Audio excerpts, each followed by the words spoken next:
I know that you have a particular interest, right, in mental health, TCM for mental health. You and I talked quite a bit about some of the symptoms that I was experiencing over the fall, anxiety being one of them. And you shared some really helpful things with me. What is the TCM, the Chinese medicine approach to anxiety?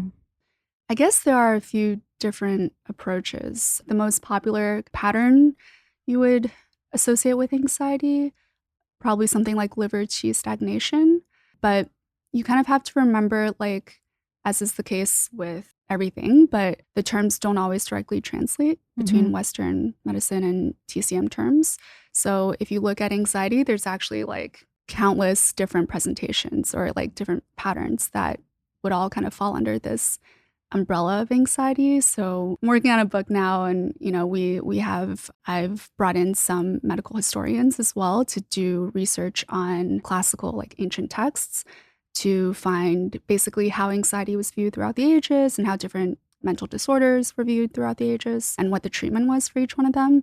So yeah, like anxiety or any mental health issue in Western science or Western medicine, it basically is one presentation, whereas in TCM, it is really broken down into many, many different presentations or, patterns, and they all have different treatments. So like one treatment might be something that is more like supplementing. I don't even want to say the name because it's so long, but there's one formula that has like bovine collagen and egg yolks in it to kind of like nourish your body more. And there are others that are more like sedative type herbal components.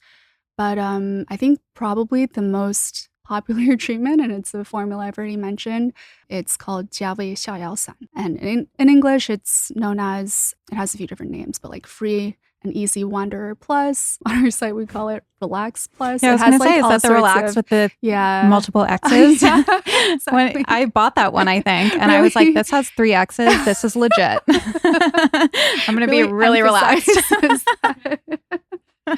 But yeah, that's such an amazing formula. And you can see why if you try it, you can see why it's the most popular formula in TCM.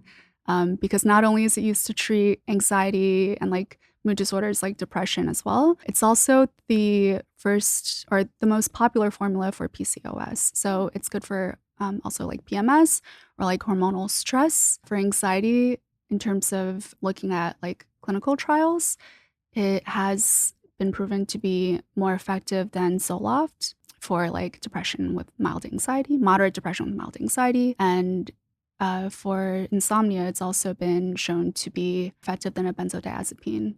And the effects were felt sooner, according to the study, with fewer side effects. So, formulas like that one is actually a really well-balanced formula. So there are no known negative side effects. There's been, a lot of larger trials trying to see if there were negative consequences. It's a really well-balanced formula, and it can treat a variety of disorders from anxiety to depression to, PMS to like period cramps. That one actually has a really interesting history because it kind of became the frontline treatment during the Song Dynasty, which is around like 1000 AD, 900 to 1270 or 1290 AD. And it came about because that was when there were so many young men who were taking the imperial exams in China. So this huge meritocratic exam to become government bureaucrats. But that was like the position everyone wanted. And because also of this like Song Dynasty in China was a really vibrant cosmopolitan society. And because of the stresses of like entering into this increasingly cosmopolitan society and like anxieties of studying for this exam, that formula kind of rose to prominence. Wow. Yeah. Some things don't change. Exactly. Yeah. So that formula became associated with this term called constraint, which is now kind of tied to depression or anxiety. And it's basically been the most popular formula ever since.